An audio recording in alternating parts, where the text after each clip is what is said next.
Bonjour à tous et re-bienvenue sur le plateau de Sur ta parole, c'est votre sœur Emma Blessings. Aujourd'hui nous abordons une nouvelle émission qui s'intitule « Qu'est-ce que le christianisme ?»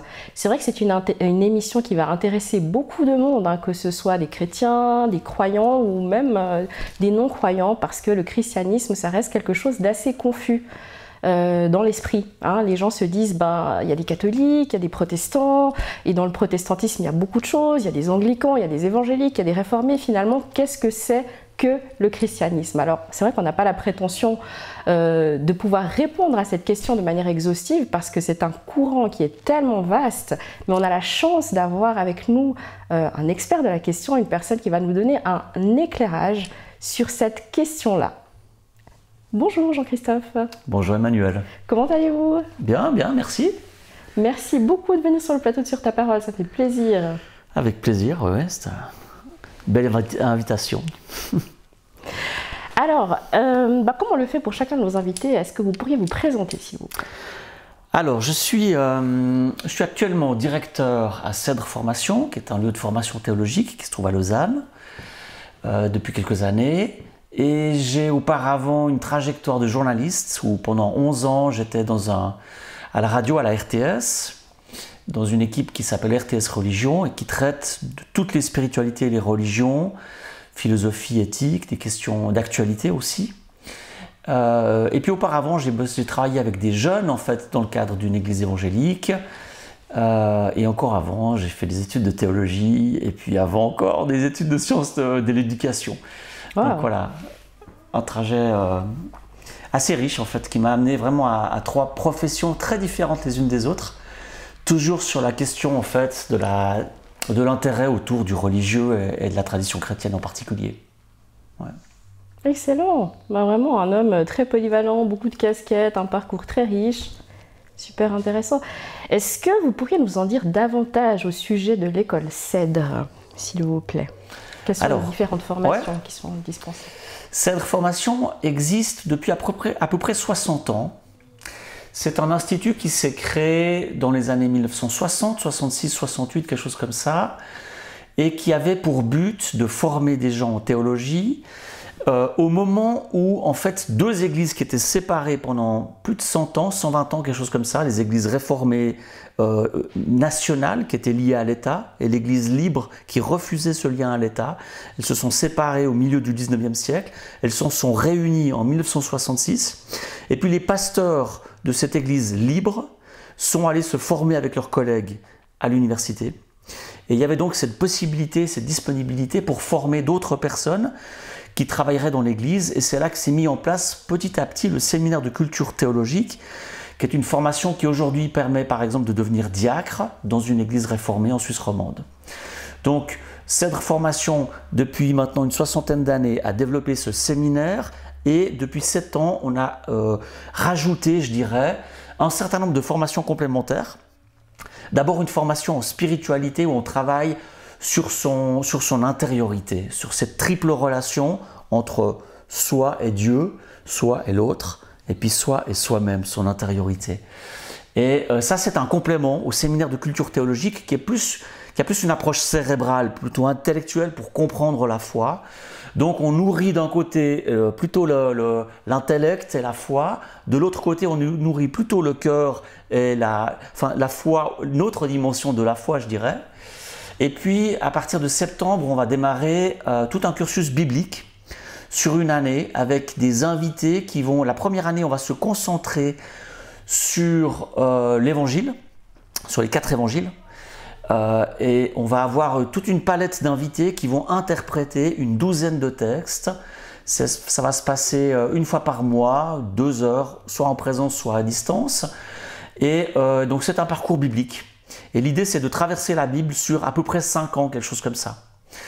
Enfin, on ne va pas traverser tous les textes, on traverse vraiment un certain nombre de textes qui ont été choisis. Et puis on donne des cours de langue aussi, de grec et d'hébreu, qui permettent de comprendre dans la langue d'origine les textes de l'Ancien et du Nouveau Testament. Parce que vous savez probablement qu'ils ont été rédigés en hébreu pour les premiers et en grec pour les seconds. Et en fait, ce qu'on lit comme traduction, c'est forcément une interprétation qui est faite. D'où le fait qu'on a beaucoup de traductions différentes.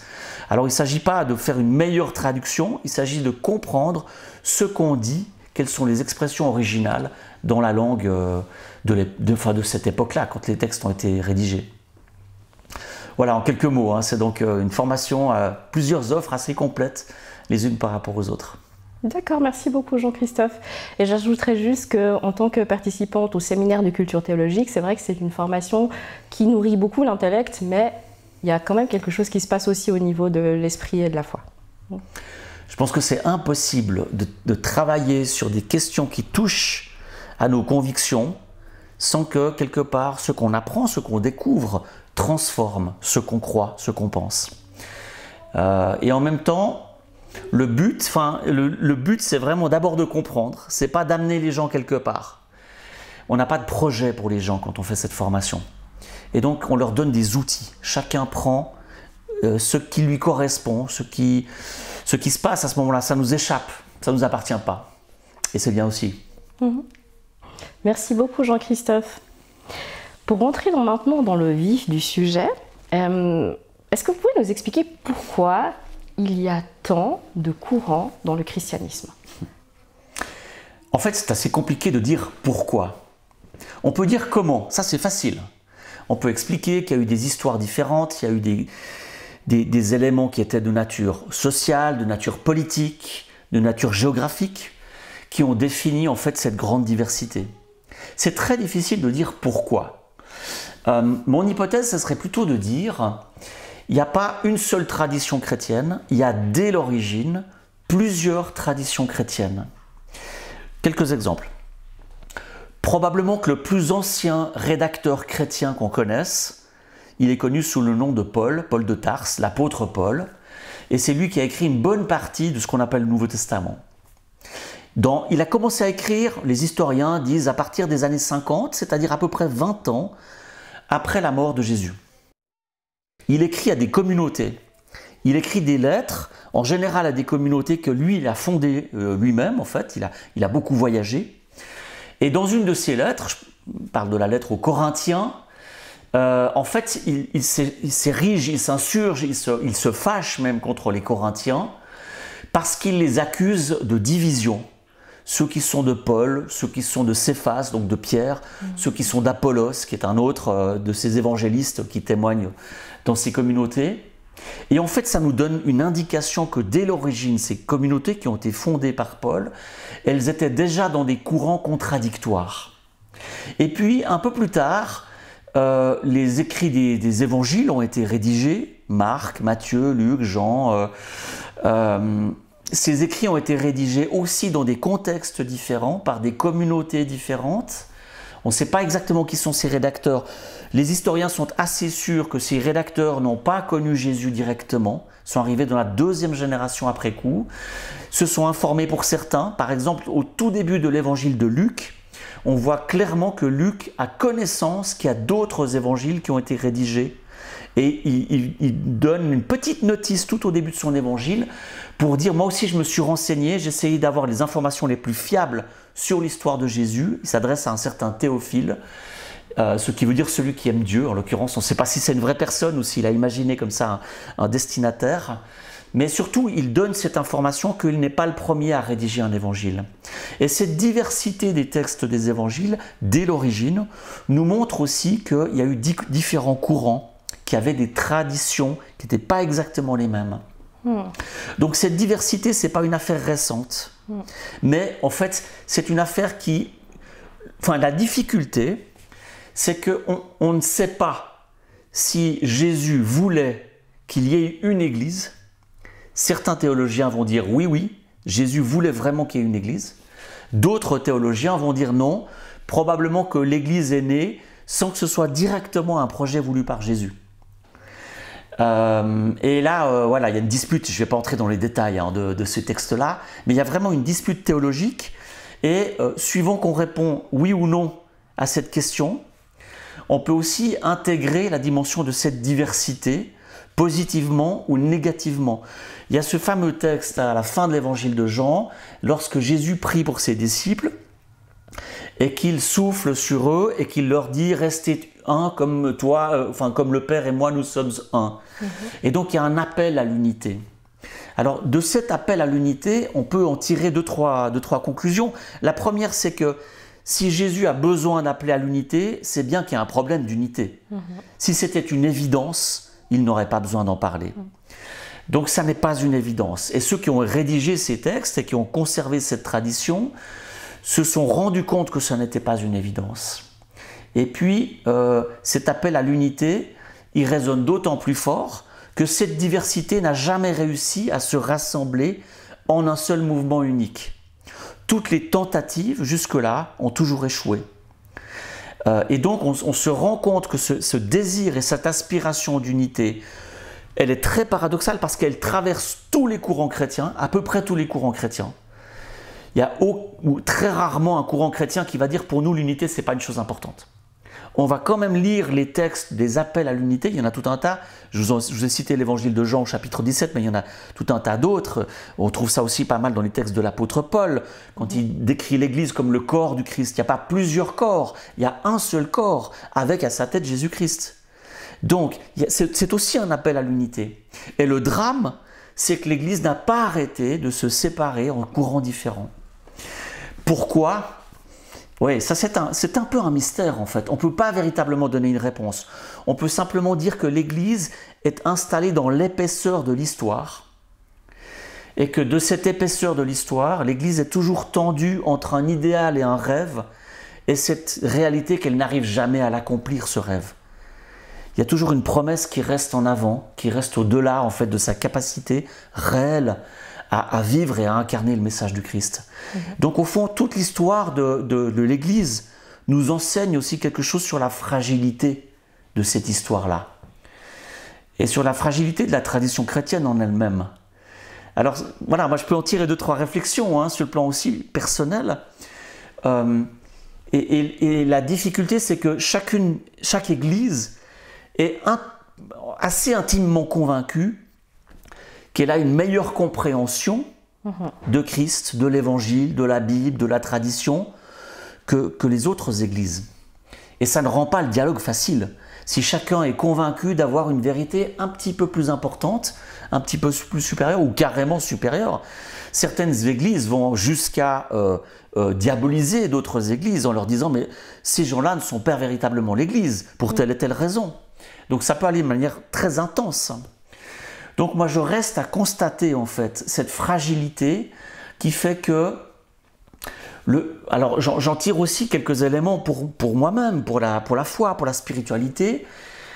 Et un des éléments que je tire, c'est il y a toujours quelque chose qui nous échappe dans cette promesse de la Bible et de la foi. Et ce qui nous échappe, c'est plutôt une bonne nouvelle. C'est parce qu'on a quelque chose à travailler et à comprendre. Et c'est quelque chose, à partir du moment où on serait dans l'illusion d'avoir compris, de vivre le royaume, au fond, on serait dans l'illusion d'être comme Dieu. Et ça, c'est la première tentation, sauf erreur, dans la Genèse. Et donc, il y a quelque chose qui nous empêche encore et toujours, et qui nous empêchera aussi longtemps que l'Église existe, de nous prendre pour la véritable Église. Et je crois que c'est plutôt une bonne chose, en fait, parce que ça nous pousse aussi à une forme d'humilité, en fait, de reconnaissance que Dieu est toujours au-delà de toutes les images dans lesquelles on aimerait l'enfermer. Merci beaucoup Jean-Christophe, en tout cas pour ce début de réponse. Merci beaucoup. On comprend que le christianisme il est divers dès son origine et que du coup c'est pas aussi simple que ce qu'on pourrait penser. D'après vous, quels sont les principaux courants du christianisme et en quoi se caractérisent-ils ? Alors historiquement, je dirais aujourd'hui les deux grands courants les plus anciens sont probablement la tradition orthodoxe, qui s'est développée plutôt à l'est de l'Europe et puis en Russie, donc vers le nord. Et puis ce qu'on appelait l'Église latine, c'est-à-dire l'Église catholique romaine, qui représente aujourd'hui sur la planète 1,2 milliard de personnes. Donc numériquement, c'est la plus importante. Donc historiquement, ça c'est les deux courants les plus anciens. Et puis ensuite, au XVIe siècle, l'Église latine, donc l'Église centrée autour de Rome, s'est divisée parce qu'elle a été contestée par un certain nombre de personnes qu'on appelle les réformateurs, qui ont généré d'autres églises, les églises de tradition réformée. Alors il y a deux grands courants réformés, le courant luthérien de la première génération, qui s'inspire des travaux de Martin Luther au XVIe siècle, et puis plus tardivement, la deuxième génération, c'était Jean Calvin, un courant qui est présent ici en Suisse romande, sous l'appellation Église réformée, donc ça c'est les églises de Calvin, qui a eu du succès aussi dans le monde anglo-saxon par le biais de John Knox, qui était un calviniste, et qui a développé les églises presbytériennes aux États-Unis. Et puis il y a d'autres mouvements encore, si je prends les grandes familles, c'est tout un tas de mouvements qui ne s'inscrivent pas directement dans cette histoire-là, mais qui s'y inscrivent par le biais de mouvements de renouveau et de réveil. Il y en a eu essentiellement en Europe, en Angleterre, c'est le méthodiste, c'est le méthodisme, enfin les méthodistes, et puis en Allemagne, avec un renouveau qu'on appelle piétisme, et c'est des renouveaux qui ont cherché à vivre une foi plus émotionnelle, plus personnelle, moins institutionnelle, moins étatique, plus libre, plus autonome. Ces courants-là ont émigré aux États-Unis, ont connu un grand essor dans le cadre nord-américain, ont généré une importante activité de type missionnaire, se sont transformés au fil du temps et des années, ont été au début du XXe siècle alimentés là encore par deux grands courants, un courant qu'on a appelé plus fondamentaliste, qui était vraiment centré sur une lecture très littérale des textes de la Bible, qui voulait prouver un certain nombre de choses par les textes de la Bible, et puis un courant qui est pentecôtiste, qui a donné naissance à ce qu'on appelle aujourd'hui le charismatisme ou le néo-charismatisme, qui est né aussi aux États-Unis à peu près à la même période, et qui est plus centré sur l'émotion, sur une intensité de l'émotion, et puis une interprétation particulière de l'expérience du Saint-Esprit, qu'on appelle la nouvelle naissance, ou le parler en langue, qui est une des expressions au fond de ce courant pentecôtiste, qui était en tout cas à l'origine très intensément identifié comme étant l'expérience pentecôtiste par définition. Puis ensuite ça s'est transformé, et c'est un courant qui est beaucoup centré aussi sur la dynamique des miracles, etc. Donc ce courant-là, si j'en parle beaucoup, c'est qu'en l'espace de 100 ans, il a impacté, il a eu de l'impact et de l'influence, je dirais, sur à peu près un tiers du christianisme. Donc c'est un courant qui s'est répandu et qui a eu un succès planétaire absolument sans précédent en termes de capacité de toucher vraiment des grandes foules. Donc là, c'est vraiment les courants les plus récents. Si je remonte un tout petit peu aux courants les plus anciens, alors je fais un peu des clichés et c'est vraiment la limite de l'exercice de faire comme ça une vidéo et une émission succincte. La tradition orthodoxe, elle est très centrée sur une dimension liturgique très forte. Elle est surtout connue par ses icônes. Et l'icône, c'est une peinture qui en général représente une scène biblique, le Christ, la Vierge Marie, d'autres. Et puis toute une tradition mystique, spirituelle, mystique, très travaillée par le chant, par le silence aussi, et des grands théologiens vraiment qui ont écrit des choses absolument prodigieuses sur les mystères de Dieu. Ce courant-là est aussi, sa face peut-être un peu plus sombre à mon sens, c'est un courant qui est très politisé, qui est très nationalisé et qui est très proche des pouvoirs politiques. Il n'a pas gardé forcément une distance critique par rapport aux pouvoirs politiques. L'autre courant, l'Église catholique, sa grande force, c'est essayer de cultiver une tradition très ancienne en revenant sur sa propre tradition, parce que la grande difficulté du christianisme, c'est vraiment de s'inscrire dans une histoire qui change beaucoup. Qu'est-ce qu'on garde de tradition ancienne? Comment est-ce qu'on arrive à permettre à des éléments de la tradition de se sédimenter et de construire un fondement, un socle, quelque chose de nourrissant, tout en restant quelque part disponible pour un monde qui change, qui se transforme et qui évolue.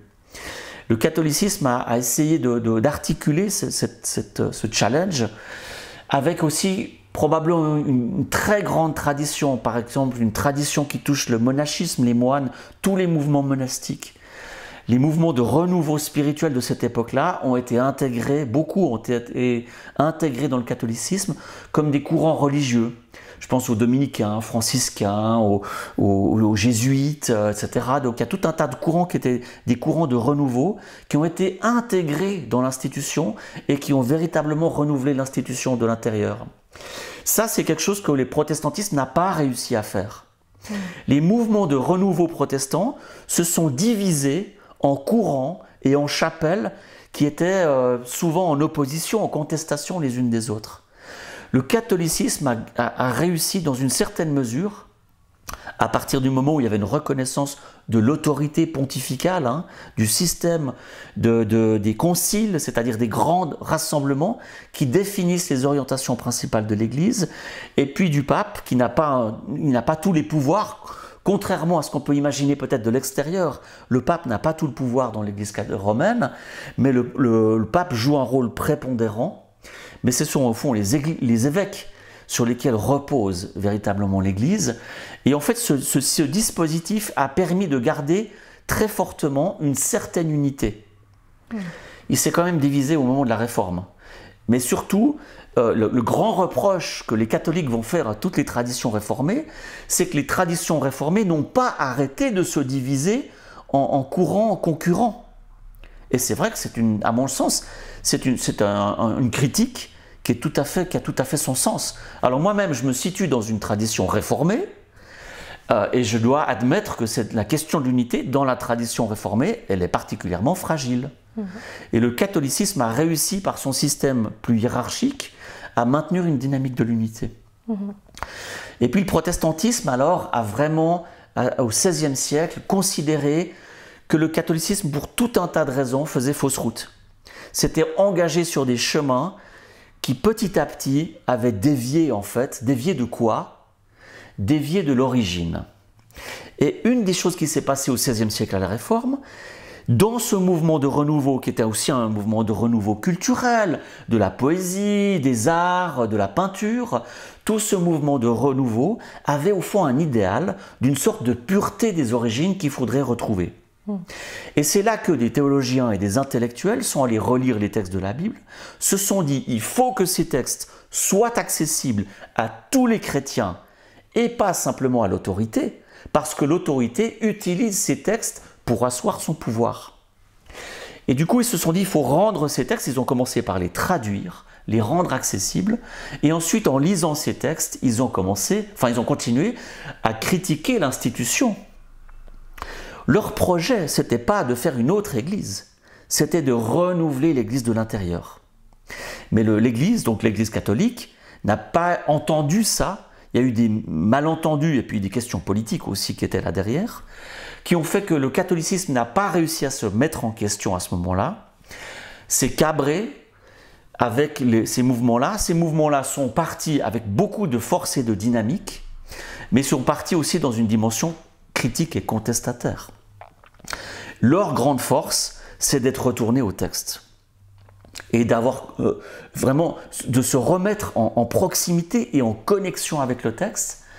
Ça leur a permis de rafraîchir et de renouveler et de réinterroger leur foi, mais aussi dans une dimension autocritique, avec cette intuition que par le texte et grâce au texte, nous pouvons entrer en débat et en discussion sans qu'il y ait une autorité qui soit légitime et qui décide pour tout le monde. Alors en même temps, c'est très positif, c'est une bonne nouvelle pour la personne, parce que ça veut dire que chacun peut lire le texte et en comprendre quelque chose, et en vivre quelque chose, et au nom de ce qu'il a compris, peut entrer en dialogue avec l'autre sur ce qu'il a compris. Et puis la mauvaise nouvelle, c'est que si chacun comprend le texte, chacun peut avoir cette impression d'avoir raison contre l'autre.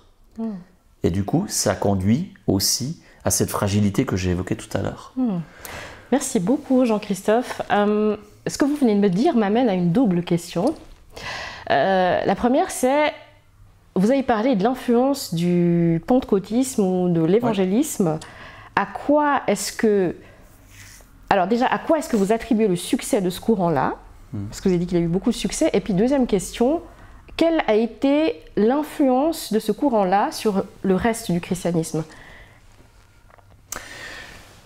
Alors le succès, je pense qu'on peut le lire avec plusieurs lunettes différentes. Un des éléments de succès, c'est qu'il personnalise l'expérience religieuse et il la valorise. Beaucoup d'institutions avaient cette dimension très centrée en fait sur l'organisation, sur la structure, et c'était des intellectuels qui avaient au fond quelque part cette capacité de lire et d'interpréter le texte. Et l'homme de la rue, tout un chacun, vous, moi, se sentait peut-être dépossédé de quelque chose. Or, quand on vit une expérience très intense, dans le cadre de la prière, dans le cadre de la communion avec d'autres, eh bien, on se sent réinvesti de quelque chose. Et cette expérience, elle est fondamentale. Et c'est pour ça, entre autres, que quelque part, des individus se sont sentis personnellement concernés à une large échelle. Un autre élément d'interprétation, si je prends des lunettes plus sociologiques, ça va être de dire, au fond, les grandes églises, elles ont un peu la prétention de contrôler le religieux. Et d'une certaine manière, comme les États contrôlent aussi le religieux du point de vue politique. Et d'une certaine manière, tous les mouvements de contrôle génèrent des contre-mouvements de refus de contrôle.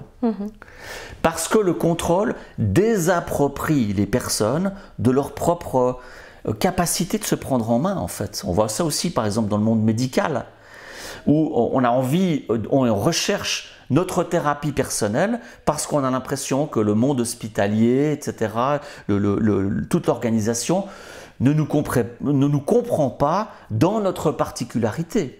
Alors même si on a une médecine qui est de plus en plus personnalisée, on a quand même ce même phénomène où la personne a besoin de prendre en main sa propre guérison. Et c'est pour ça qu'elle va chercher des thérapies alternatives, par exemple. Dans le monde religieux, on voit le même phénomène. Quand il y a une église qui a la prétention de savoir ce qui est bien ou de gérer le religieux, l'individu se sent toujours quelque part désapproprié de quelque chose et il a besoin de se réapproprier ça. Et donc la spiritualité, tous ces mouvements de renouveau ont fortement en fait mis l'accent sur la dimension individuelle et personnelle. Et puis l'autre élément, c'est que souvent ces mouvements-là sont construits et se sont générés dans des moments où la société a beaucoup changé, s'est beaucoup transformée. Et dans ces moments-là, il y a beaucoup d'angoisse. Et je pense qu'on est en train de vivre un de ces moments-là, en fait. On est dans un monde qui se transforme beaucoup. Et ça génère beaucoup d'anxiété, en fait, d'angoisse. Aujourd'hui, c'est l'angoisse de l'écologie, de la sécurité sanitaire, parce qu'on a eu une épidémie, c'est l'angoisse de la guerre, c'est l'angoisse de la révolution de l'informatique et du numérique, et tout ce que ça va transformer dans les métiers. On a beaucoup d'angoisses. Ces angoisses, on a besoin de se rassurer, et une des fonctions de la conviction chrétienne, religieuse, de toutes les convictions religieuses, c'est aussi de nous rassurer par rapport à des grandes questions qui nous font peur. Et ces mouvements-là ont, dans ces moments-là où la société change beaucoup, eu un discours où ils ont relu certains textes avec beaucoup d'intensité, par exemple des textes de l'Apocalypse. Et en relisant ces textes avec beaucoup d'intensité, il s'est passé une chose, c'est qu'ils se sont dit, on vit une période qui est probablement les derniers temps. Et dans ces derniers temps, on va lire un certain nombre de textes en disant, mais il faut qu'on parle de cet évangile à tout le monde. Et donc, on a un message qui veut essayer de rallier toute la population, ou le plus largement possible, à notre conviction, à notre foi, que dans ces moments-là où ça va secouer beaucoup, Jésus va être un repère solide et va nous aider à tenir le coup. Et donc, ça génère beaucoup une dimension missionnaire. Et cette dimension missionnaire, c'est un marqueur très fort de ces courants pentecôtistes, charismatiques, néo-charismatiques. Et donc, cette influence qu'ils ont eue, et qui a, à partir des années 1970, même touché des cercles catholiques, on a eu un renouveau catholique sous l'effet d'une influence du pentecôtisme. En 1975, il y a le premier rassemblement de type charismatique catholique à Rome, Et à Rome, c'est pas nulle part, hein, c'est vraiment au centre. Et donc, on voit que jusqu'à l'autorité pontificale, l'Église romaine reconnaît qu'il y a une vitalité dans ce mouvement-là. Et ce mouvement-là a été porteur dans l'Église catholique d'une grande envie de pouvoir toucher des jeunes générations. Parce que la grande difficulté des églises anciennes, je dirais en Europe, c'est qu'elles ont vieilli. Et c'est que les jeunes générations, les anciennes générations n'ont pas réussi à transmettre la foi. Et à chaque génération, on a pratiqué moins que la génération d'avant. Ces mouvements-là de renouveau génèrent évidemment beaucoup d'enthousiasme, parce qu'on se dit que l'esprit souffle, parce qu'on se dit que ces histoires ne sont pas des histoires anciennes pour les personnes âgées, mais qu'elles ont une actualité. Donc, à la fois, il y a eu beaucoup de... Qu'est-ce qu'il faut dire? Enfin, dans d'autres courants, il y a eu beaucoup d'espoir que ces mouvements de renouveau et de régénération vitalise très profondément la dynamique chrétienne. Alors ça s'est passé et ça se passe encore.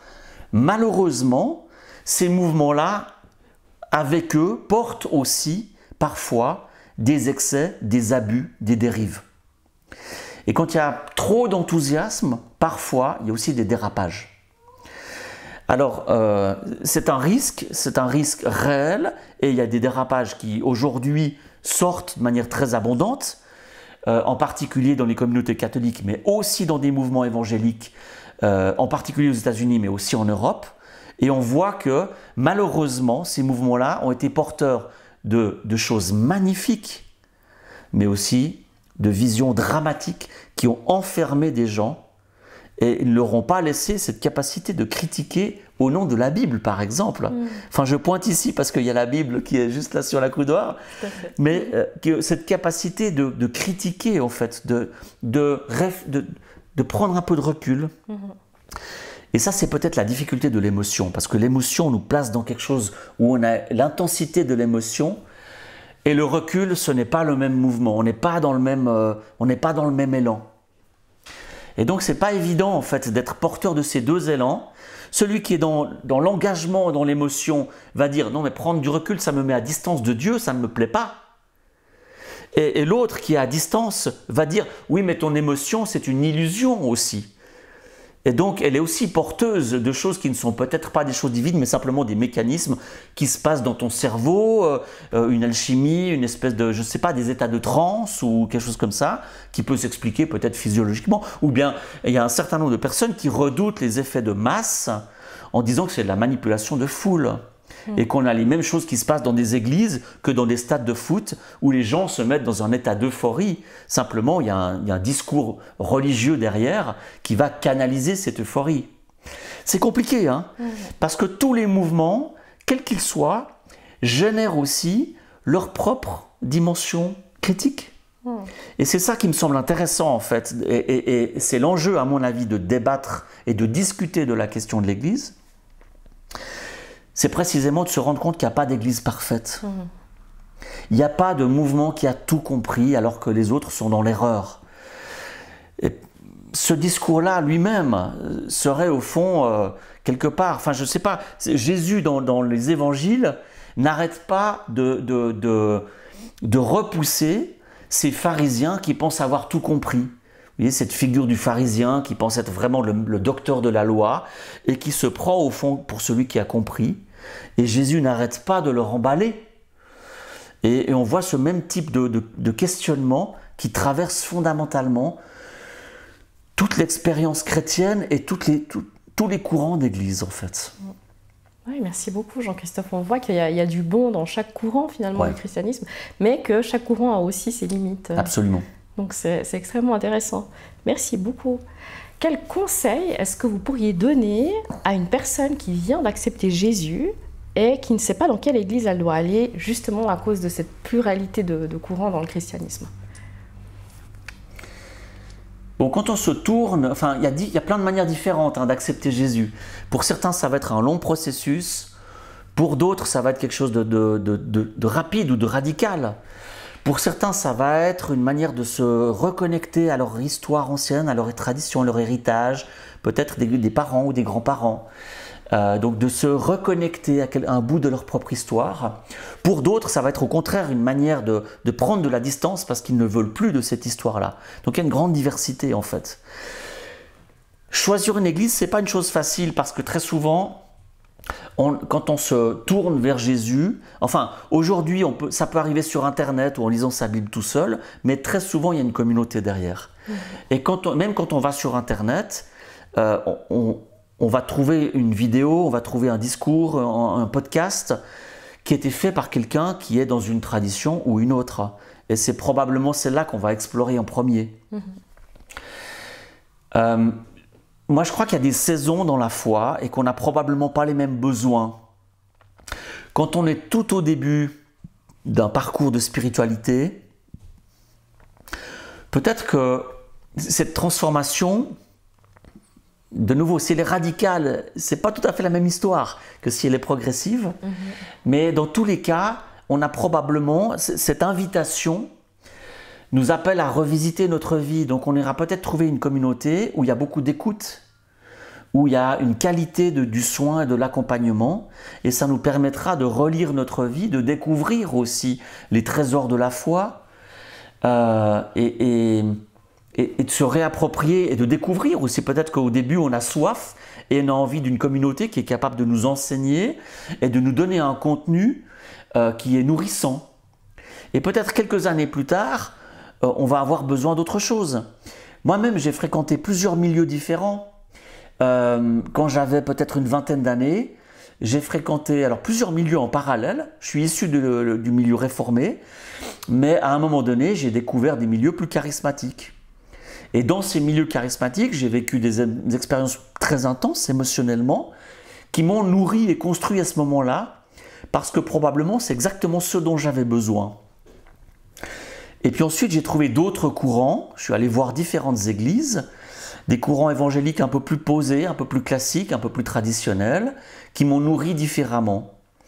Et puis, encore quelques années plus tard, j'ai pris de la distance par rapport à ce monde-là, parce que j'avais besoin d'être nourri encore différemment par d'autres mouvements et d'autres courants. Donc, moi, je vois assez fréquemment aussi des étudiants qui sont dans nos cours et qui font tout un itinéraire spirituel. Alors, ça peut passer d'un milieu à l'autre, et ça peut passer d'un milieu à l'autre dans un sens ou dans l'autre.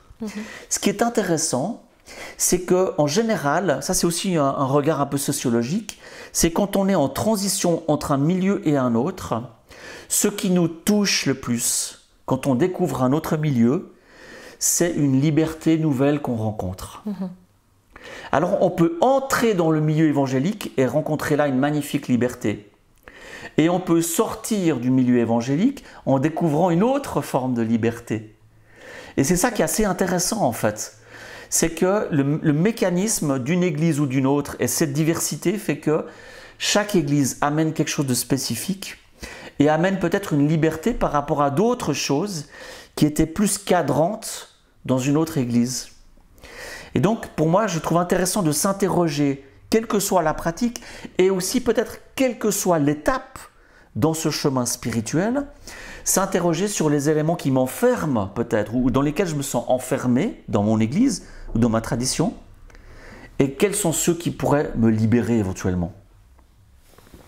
Merci beaucoup Jean-Christophe. Bon, pour rester un petit peu là-dessus, quelles sont les différences entre l'église évangélique et l'église réformée? Parce qu'il y en a quand même.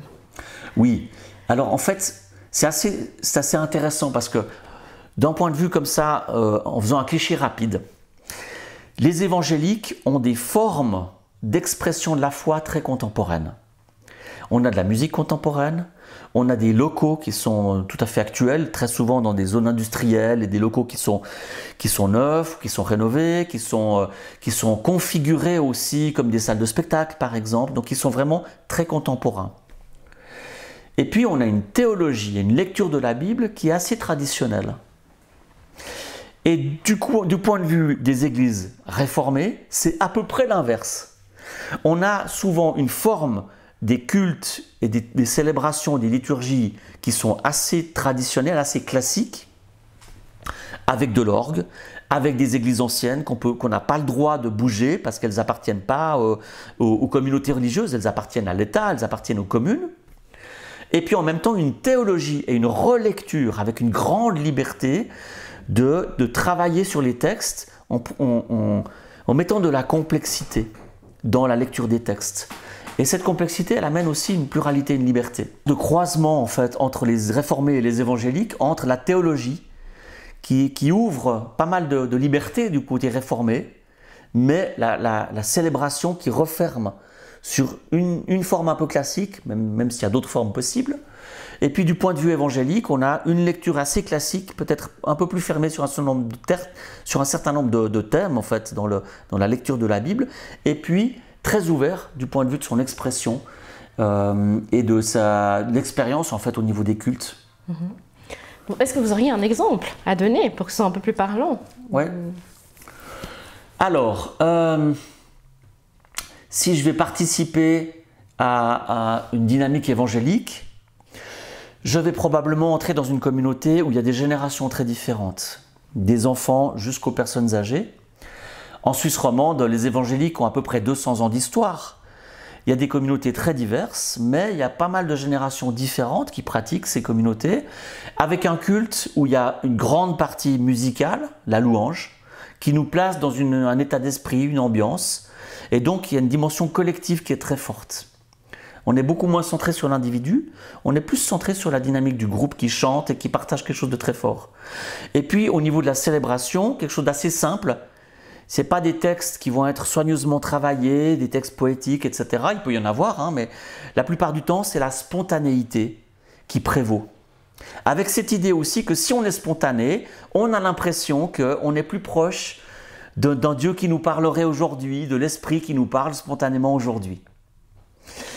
Du point de vue de l'expérience d'un culte réformé, vous allez avoir de l'orgue, vous allez avoir donc une musique qui va être plutôt de style classique, parce c'est plus difficile d'avoir dans des temples et des églises qui résonnent beaucoup, on ne peut pas avoir de batterie, on ne peut pas avoir je sais pas, d'instruments contemporains, de saxophone, ce serait plus compliqué.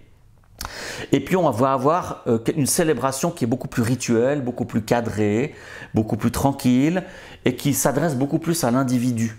Donc il y a beaucoup plus de retenue, je dirais, dans l'expression de la foi.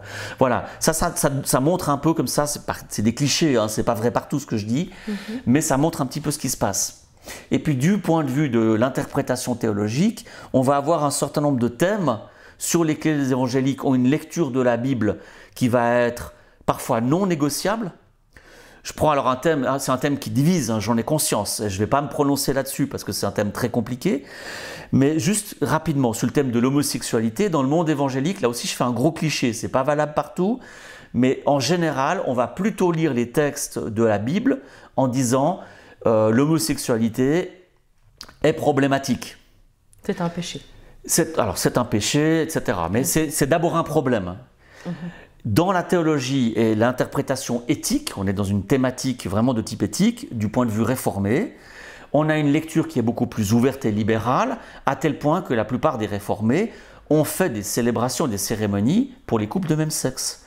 Donc en fait, on a, du point de vue éthique, quelque chose qui est très en phase avec son époque dans la tradition réformée, alors qu'on résiste et on pense que c'est une dérive ou quelque chose qui ne correspond pas en fait à la volonté de Dieu dans le monde évangélique.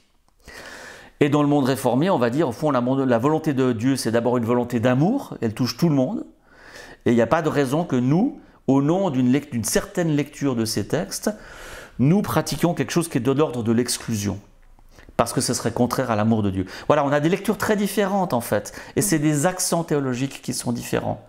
Mais là, voilà, ça donne un autre exemple, effectivement, du point de vue de ce croisement entre l'expression de la pratique et puis la théorie, la théologie, la manière de lire et de se référer au texte biblique qu'on trouve dans ces deux milieux. D'accord. Merci beaucoup, Jean-Christophe. Comment est-ce que vous expliquez le fait que les pasteurs des églises réformées reçoivent généralement un salaire de la part de l'État, alors que les églises évangéliques ne reçoivent généralement pas de salaire de la part de l'État? Alors ça, c'est des affaires historiques essentiellement. D'abord, les pasteurs réformés ne reçoivent pas tous un salaire de l'État, parce qu'en Suisse romande, il y a des différences d'un canton à l'autre. Chaque canton peut organiser son lien entre le politique et le religieux exactement comme il l'entend. Donc, dans le canton de Vaud, ici même, les pasteurs ont un salaire qui ne vient pas directement de l'État. L'État finance les églises protestantes et catholiques, mais elles sont autonomes, elles ont leur propre service de ressources humaines. Et puis elles choisissent de salarier des pasteurs ou des prêtres pour les catholiques. Ce n'est pas le cas dans d'autres cantons. C'est un peu sur Berne et sur Vaud, dans la partie francophone, c'est les deux seuls endroits où ça se produit. Ailleurs, les pasteurs réformés dépendent d'une église qui avait des liens à l'époque avec l'État, qui n'en a plus aujourd'hui, certains plus récemment, d'autres plus anciennement, et du coup ces salaires sont versés par des donateurs. Et donc le système de dons fonctionne de la même manière. Dans la culture des églises évangéliques, dès le début de ces églises-là, c'est des églises qui ont revendiqué une autonomie par rapport à l'État. Elles trouvaient que le lien entre l'église et l'État était trop fort, en fait, trop intense. Ça ne leur convenait pas. Ils voulaient qu'au nom de la Bible, on puisse critiquer les pouvoirs politiques. À leur avis, les églises d'État ne le pouvaient pas, ne le faisaient pas assez. Donc elles ont choisi d'emblée de se mettre à l'écart du financement possible par l'État. Ça leur donnait une liberté de ton supplémentaire. De nouveau, on touche à ce thème de la liberté que j'évoque. Ça leur donnait une liberté par rapport à l'État, mais évidemment, ça les contraignait à s'autofinancer. Aujourd'hui, c'est encore l'effet de cette histoire-là, en fait, qui est présent dans les communautés évangéliques et réformées. D'accord, merci beaucoup. Et comme nous devons quand même terminer, parce que toute chose a une fin, quel est votre mot de la fin, Jean-Christophe? Alors, ce qui me frappe dans notre entretien ici, c'est ce qui m'est venu à l'esprit de manière assez forte, hein, c'est cette dimension où l'expérience de l'Église est une expérience collective. Et quand on est dans une marche collective, aujourd'hui on est dans un monde où on aime beaucoup choisir, on a beaucoup besoin de notre liberté individuelle. Je reprends cette expression de la liberté parce que j'ai l'impression que ça traverse un peu tout ça. Quand on est dans une approche collective, dans une communauté, on a l'impression parfois de perdre sa liberté. Ce qui fait qu'aujourd'hui, l'Église, elle est très fragile en fait. Toutes les églises, même les églises évangéliques qui donnent l'impression d'aller bien, quelque part, elles sont aussi soumises à cette notion de liberté où on a l'impression que dès qu'on fait quelque chose en groupe, on est privé d'une partie de notre liberté. Et moi, j'aimerais me questionner et nous questionner aujourd'hui sur cette dimension de la liberté. Jusqu'où elle va, cette dimension de la liberté? Elle est extrêmement importante. Elle traverse toute la Bible, cette dimension de la liberté. Hein, la sortie du peuple d'Israël, sortie d'Égypte, c'est une histoire de liberté. C'est une histoire de libération. Quand on a Jésus qui parle aux pharisiens, il parle aussi d'une forme de libération par rapport à la loi. Mais en même temps, cette libération, elle ne vient pas contredire la loi. Elle vient transformer l'interprétation qu'elle en donne. Et du coup, il y a des limites aussi à cette liberté. Et donc, la dimension collective, elle permet aussi de vivre en harmonie les uns avec les autres, parce que si chacun veut faire dans tous les domaines exactement comme il veut, on va à un éclatement complet de la société. Et moi, je crains un peu cet éclatement complet de la société. Parce que cet éclatement nous pose question sur le fait de vivre ensemble, de partager des choses ensemble. Donc, pour moi, cette interpellation autour de l'Église, c'est comment est-ce que, du point de vue de mon vécu d'Église et du vôtre, on peut se laisser questionner dans cette dimension où l'Évangile me libère profondément de quelque chose, mais aussi m'invite à entrer dans un cheminement où la liberté, ce n'est pas un but en soi, mais elle est au service d'un projet collectif peut-être. Et donc elle s'enracine aussi dans une dimension où je me laisse questionner par l'autre tradition, l'autre église, l'autre personne, qui peut-être au nom de sa lecture, au nom de sa compréhension des choses, va me poser question intérieurement, va me remettre en question, va me déplacer. Et ce déplacement-là, peut-être que je vais d'abord le sentir comme une menace à ma liberté. Mais ce déplacement-là, il peut aussi m'inviter à découvrir d'autres libertés. Une liberté que je reçois du Christ. Une liberté qui m'est donnée et que je ne possède pas. Une liberté qui est toujours à recevoir et qui n'est jamais quelque chose de définitif. Et dans ce sens-là, je crois profondément que l'Église est un lieu où on peut se libérer les uns les autres. On est invité à se libérer les uns les autres. Amen. Merci beaucoup Jean-Christophe, merci beaucoup, c'était hyper intéressant et très enrichissant. Avec plaisir. Et j'espère que pour tous ceux qui ont suivi, ça a été de même. J'espère que vous avez maintenant une vision plus claire de ce qu'est le christianisme. Moi, ça a été un plaisir en tout cas de faire cette émission. Je vous retrouve très prochainement. Portez-vous bien d'ici là.